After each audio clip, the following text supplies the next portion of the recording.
Patnubay at gabay ng magulang ay kailangan sa mga batang manonood. Ang mapagkakatiwalaan. Nagtitiwala sa ABS-CBN News and Current Affairs.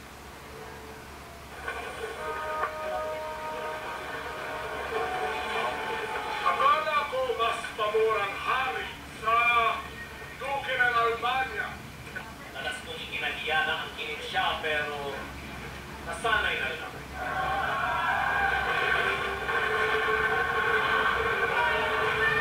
Sa kanilang bawat pag-arte, nakakabilib at nakakaaliw pa. Walang take two o take three.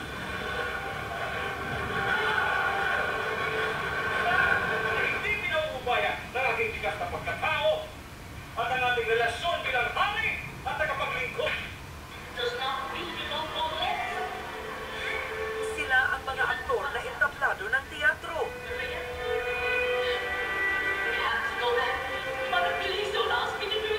Marami sa kanila, naging matunog ang pangalan dito man o sa abroad. Dedikasyon at pagmamahal sa sining ang kanilang baon sa bawat pagtatanghal.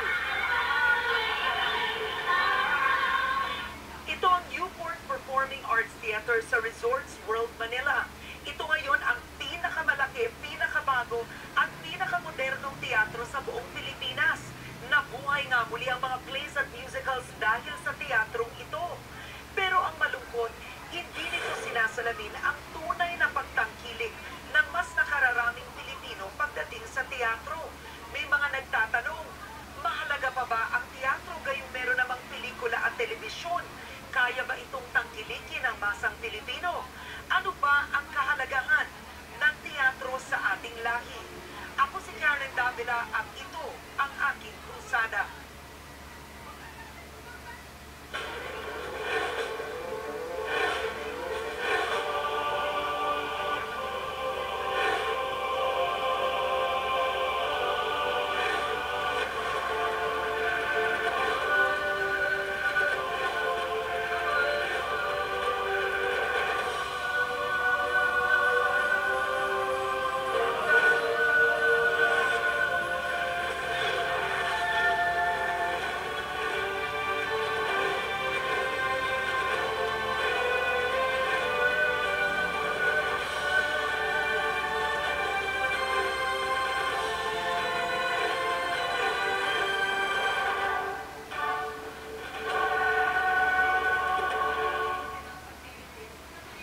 Inside me for weeks now.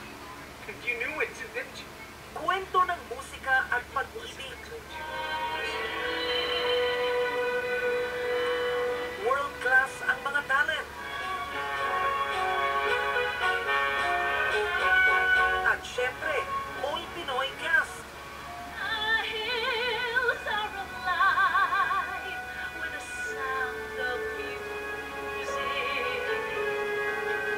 Ito ang stage play ng Sound of Music.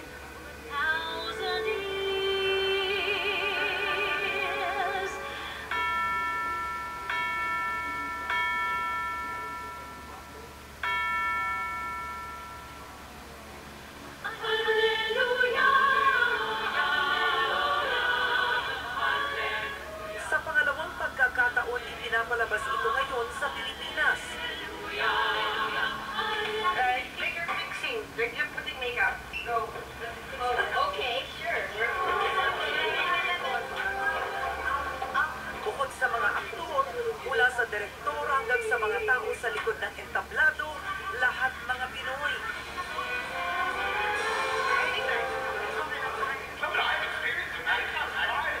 At sa loob ng 4 na buwang pagtatanggol, tumingkad ang galing ng Pinoy.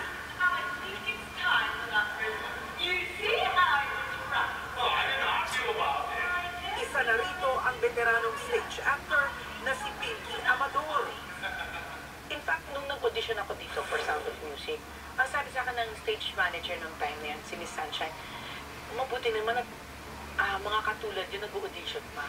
Sabi ko, bakit naman hindi? Kasi first time, tinitrain namin ang mga artista para matutong mag-audition because that's how everybody else gets a job anywhere else in the world.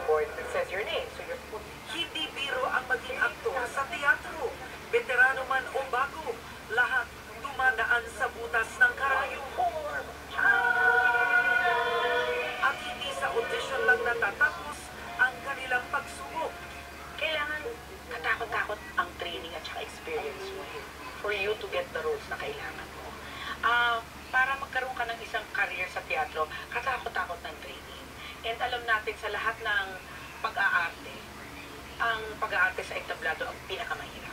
Kasi live ka eh. Isinama ko ni Pinky sa entablado. Iba pala talaga ang pakiramdam. Hindi biro ang umarte ka ng live sa harap mismo ng mga manonood. Bawat linya mo, galaw at arte, dapat may koneksyon ka sa mga tao. Kung ano yung ginagawa mo, makikita mo immediately kung effective ka o hindi. Kung tatawa sila, kung iiyak sila, kung papalakpak sila, kung if they will get bored and cough, if they will stand up and walk out, ang response is immediate. So, bilang artista sa entablado, you have to be 200% on.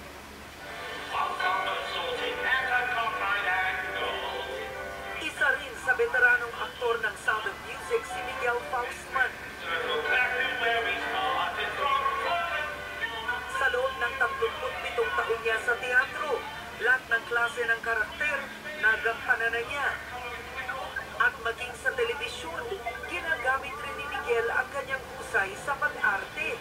Si Miguel ang umanap na ama ni na Gerald Anderson at Jake Cuenca sa teleseryeng Tayong Dalawa.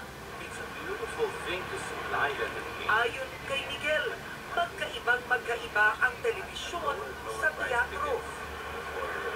Ang play, ang teatro, is the medium of an actor. Ang sine, ang TV, is the medium of the director. He can close up, he can cut, he can edit, you know. On stage, once the show goes on, once the curtains goes up, the director is useless. The actor's game. He's in charge. So, it's a nice feeling, and there's no cut. It's tuloy, tuloy, tuloy, tuloy, tuloy. So there's momentum.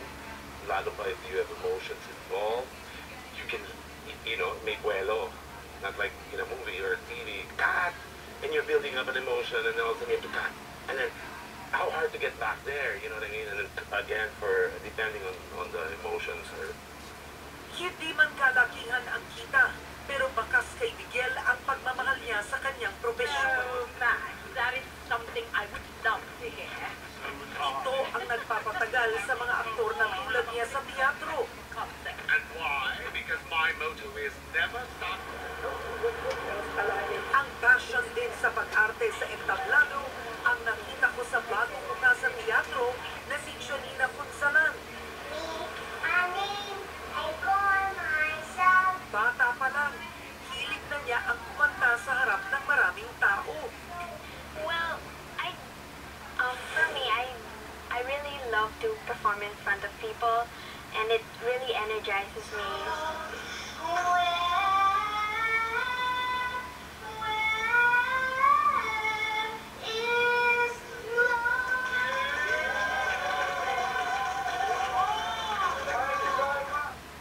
Malaki raw ang naitulong ng teatro sa kanyang personalidad. Dito nabuo ni Janina ang tiwala sa kanyang sariling talento. Well, doing theater has really, it made me not shy anymore, or when I walk up to somebody in a store, I'm not as shy as I really am because I perform in front of thousands of people every weekend. I'm she's 30 years old and this Pinakitaan ako ni Janina ng kanyang galing. dresses me at least one episode. So, a deer, a female deer, red, a drop of golden sun. Likas talaga sa mga Pinoy ang galing sa pag-arte at pagkanta.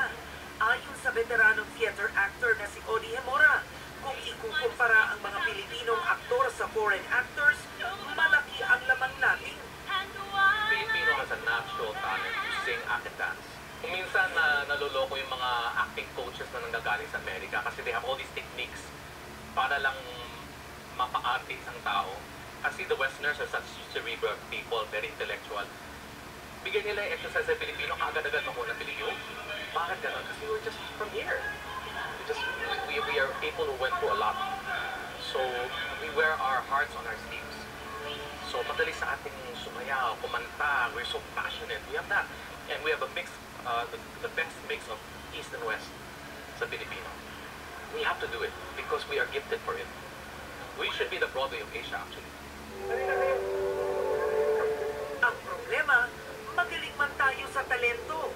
Kulang naman ang suporta sa teatro. Kahit pa sabihin, isang sining itong maituturing. Well, tingnan mo Singapore ngayon, talaga nag-i-invest sila sa pagpapatayo ng mga theaters. Binibigyan nila ang producers ng pera para mag-produce ng show. Saan ka nakakita ng ganyan? They're doing their best to become the cultural hub of Asia. But they're not talented people. And they admit that. Tayo, dito, we're naturally gifted.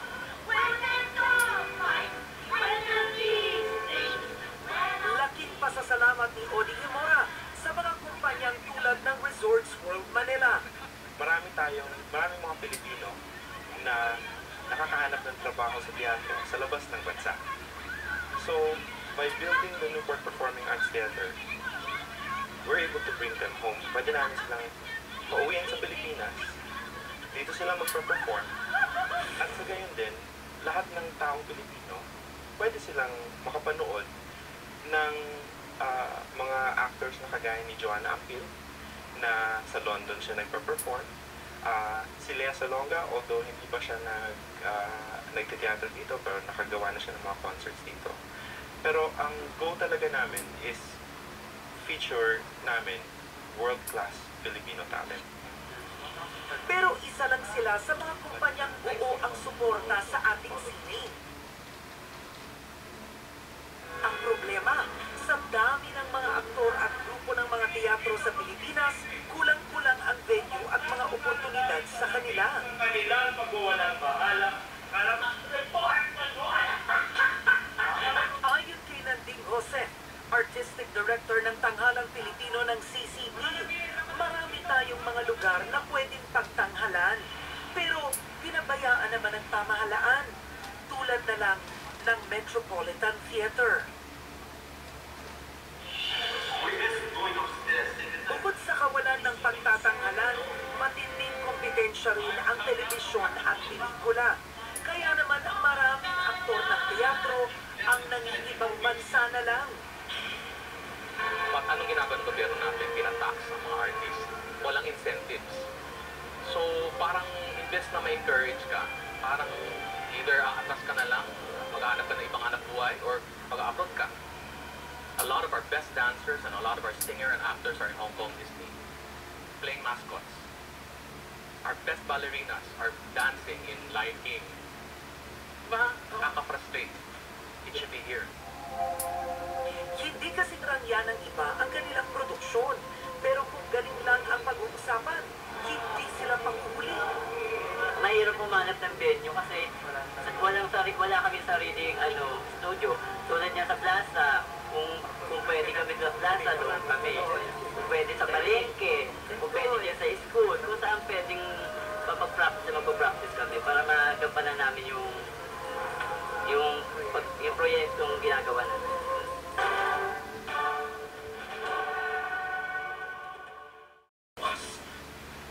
Sisikat na araw!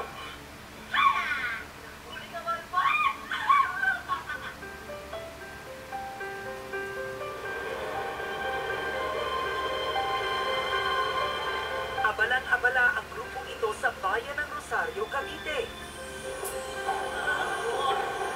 Maliit man ang kanilang entablado, nagkakasya sila dito para sa kanilang ensayo. Maging ang kanilang mga props, sila ang gumagawa. Ito ang Teatro de Salinas, na 8 taon ang nagtatanghal sa loob at labas ng Cavite. In year 2004, nabuo ang aming grupong Teatro de Salinas. That was through the help and inspiration of our former mentor, Ma'am Asmin Nolasco. So, doon nag-start yung mga estudyante, different school ng galing, yung college, elementary. Hindi kasing rangya ng iba ang kanilang produksyon, pero kung galing lang ang pag-uusapan, hindi sila panghuhuli. At bukod dito, malaking tulong rin ang nagagawa ng Teatro de Salinas para mailayog sa bisyo ang mga kabataang miyembro nito. Maraming talentado dito sa bayan ng Rosario. At yun ang gusto namin, yun ang pinaka-main goal namin na may labas ang lahat ng talento ng mga kabataan dito, pati yung ma-develop yung confidence nila, at the same time, yung kultura. Pero hindi naging madali noon sa grupo ang paghahanap ng pondo. Nakakatulong. At sabi nga, butas yung bulsa ng mga coordinator namin. Kasi abono ng abono, pero masaya ka naman sa ginagawa. Para lang makapagpalabas, medyo gusto na naglo-load talaga. Hindi nagtagal, nakita ng kanilang lokal na pamahalaan ang kanilang galing. Kaya naman kahit papaano, naambunan sila ng tulong. Malaking dagok rin sa grupo na hindi gaanong popular ang teatro sa kanilang bayan. At bukod sa kakulangan sa pinansyal, problema din nila ang kawalan ng lugar kung saan sila magpa-practice at magtatanghal. Mahirap humanap ng venue kasi wala kami sariling studio. Tulad niya sa plaza, kung pwede kami sa plaza, doon kami. Kung pwede sa palengke, kung pwede dyan sa school, kung saan pwedeng magpa-practice kami para magampanan namin yung proyektong ginagawa natin. Kasi hindi naman namin pwede namin sa munisipyo. So, alam naman namin yung passion namin, yung hilig namin. So, no choice kami talaga magtulong-tulong para lang mabalagpasan namin yung problema namin sa kakulangan ng grupo namin.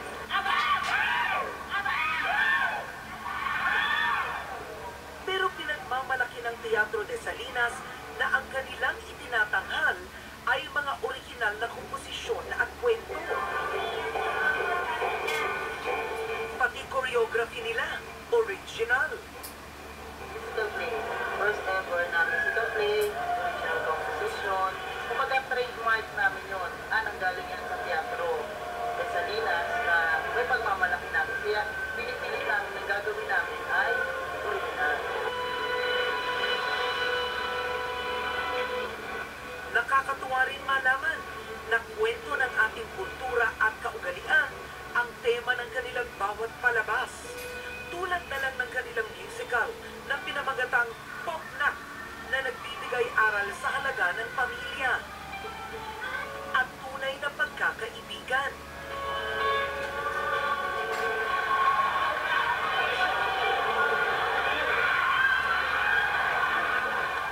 Dito, lumutang ang talento ng bawat karakter. Bata man o matanda, extra man o bida, lahat bigay todo sa pag-arte, pagsayaw at pagganda. Mula ensayo hanggang sa mismong araw ng performance.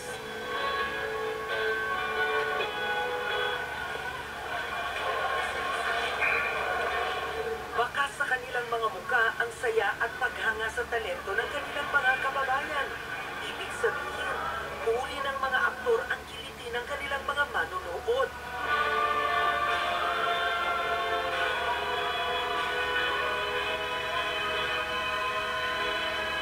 Ginagawa namin, pinagaganda namin yung palabas para maging hindi nakakaya. Bali yun ang pinakabalik namin sa mga tumutulong sa amin para di naman sila magsawang tumulong ulit. Sa susunod na humingi kami ng tulong sa kanila. Kaya bilang premyo ng kanilang lokal na pamahalaan, sa bawat tiket na naibenta ng Teatro de Salinas, kagamitan para sa kanilang pagtatanghal ang kapalit.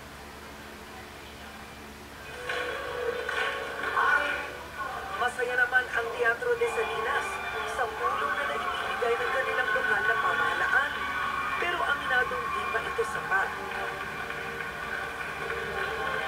Ayon kay Edward Perez, Vice Head ng National Committee on Dramatic Arts, nariyan naman daw ang National Commission for Culture and Arts para tulungan sila kahit papaano.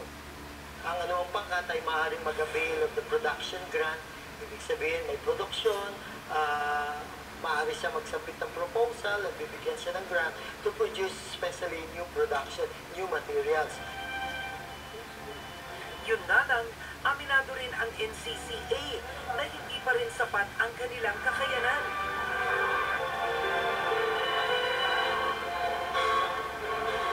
Sa kabila nito, mataas pa rin ang pangarap ng Teatro de Salinas sa kanilang grupo at hindi natatapos sa isang pagtatanghal ang serbisyong ibibigay nila sa teatro.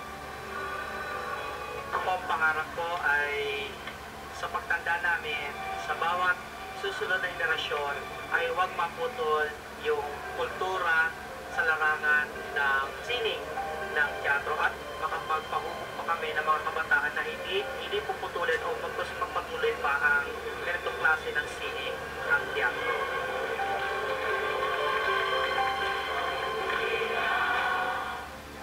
Ang PETA o Philippine Educational Theater Association ang humulma sa galing ng pag-arte ni Ernie. Dito rin nagsimula ang kanyang krusada na ibahagi sa mga komunidad ang sining ng teatro. Ang krusada ko ay magamit ang teatro sa pagtuklas ng sarili ng bawat tao. Kaya ini-endorse namin sa mga eskwelahan, sa mga komunidad, sa mga taong gustong gamitin ang sining.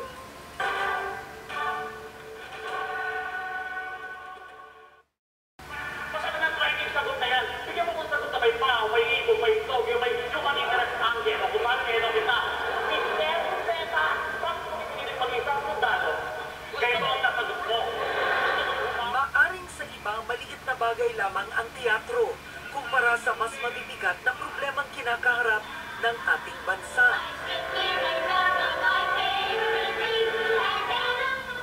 Pero huwag natin kalimutan na bahagi ito ng ating sining. Kumusta ka mo? Sana may dalawa akong kalo at dalawang anak! Easy, Lahat tayo, aktor man o simpleng mamamayan, pwedeng makatulong sa pagpapaunlad ng teatro. Bantayan sila mahigpit at aalamin natin kung magkakasala nila na tamang pinapag-usahan. Alam niyo ba na hindi bahagi ng ating kasaysayan ang teatro?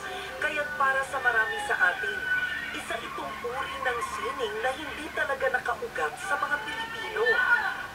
Theater kasi, in this country, hindi siya part ng history natin.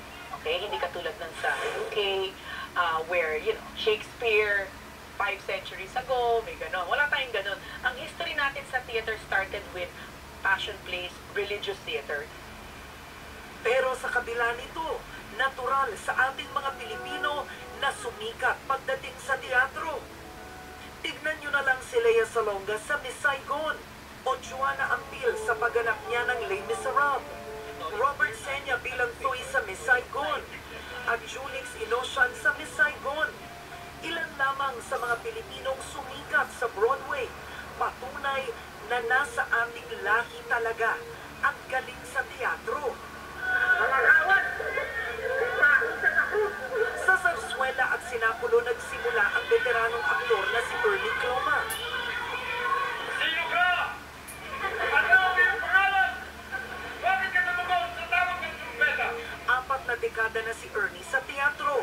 Nagsimula sa pagtatanghal na walang bayad hanggang sa tuluyan niya na itong naging profesyon. Pero unang kampeta kasi wala kaming sweldo, wala kaming bayad sa pagtatanghal. Dito na lang mga medyo na-organisa para malagyan ng professionalism yung pagiging theater artist. Marami na siyang karakter na ginanap. Walang maliit o malaking papel para sa kanya. Walang maliit na papel. Basta ginagampanan mo yung dapat gampanan ng role ay natututo ka. Sa akin kasi ang pagkakatuto ay walang katapusan. Hanggang bago ka mamatay, matututo ka pa bago ka mamatay eh. Krusada ng PETA na gawing mas masa, ikanga o mas popular ang teatro. Yung maibigan ito ng pinakasimpleng Pilipino. Kaya ang ginagawa nila, sinusuyod nila ang bawat kalye, ang mga community theaters, dala ang mga orihinal na kwentong Pinoy. Ang PETA o Philippine Educational Theater Association ang humuhulma sa galing ng pag-arte ni Ernie. Dito rin nagsimula ang kanyang krusada na ibahagi sa mga komunidad ang sining ng teatro.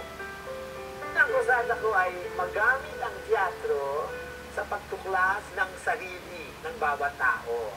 Kaya ini-endorse namin sa mga eskwelahan, sa mga komunidad, sa mga taong gustong gamitin ang sining. We're starting this exercise with just very basic movements and very basic words. Pagtuturo rin ang paraan ng veteranang aktres ng Sound of Music na si Pinky Amador para maibahagi ang kanyang pagmamahal sa sining. the reaction of your mom? Isa rin siyang acting mentor. Kasama ang kanyang co-teacher na si Jake Macapagal. Ipinakita niya sa amin kung paano nila tinuturuan na mailabas ang natatagong talento ng mga kabataan. Hey. Hey. It's good. Yeah, good. So you can see you're really listening. Yeah. Ako personally, gusto ko lang na matulungan ko yung bawat artist or bawat tao to realize their full potential when it comes to a creative endeavor. Because the possibilities are endless if you press the right button sa isang tao.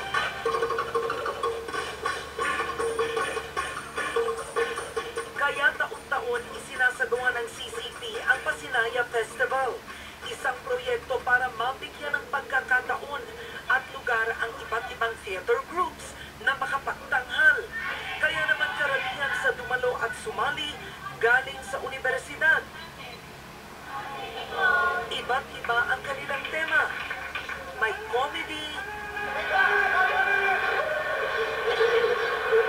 musical, drama, action, Mabuhay ang Puente Omehuya! Kamatayan! Paper like woman! straight theater,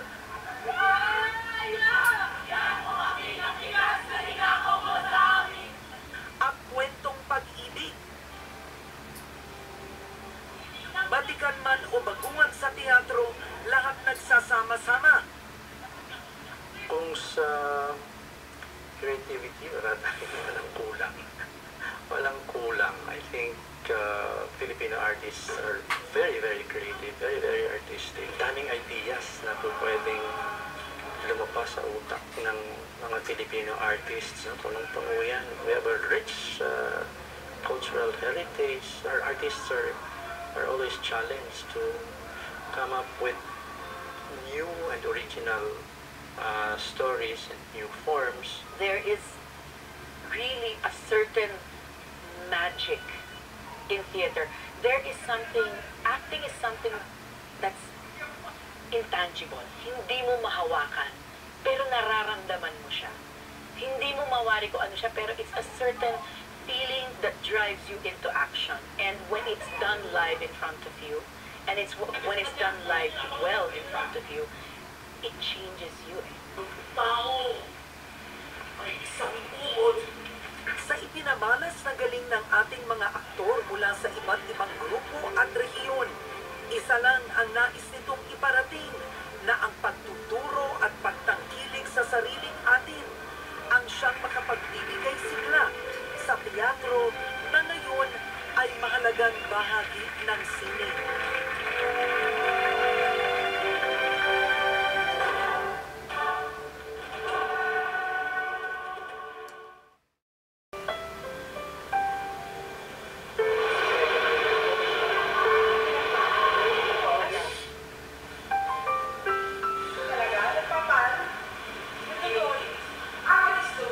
Galit na ako sa'yo. Naiinis na ako sa'yo.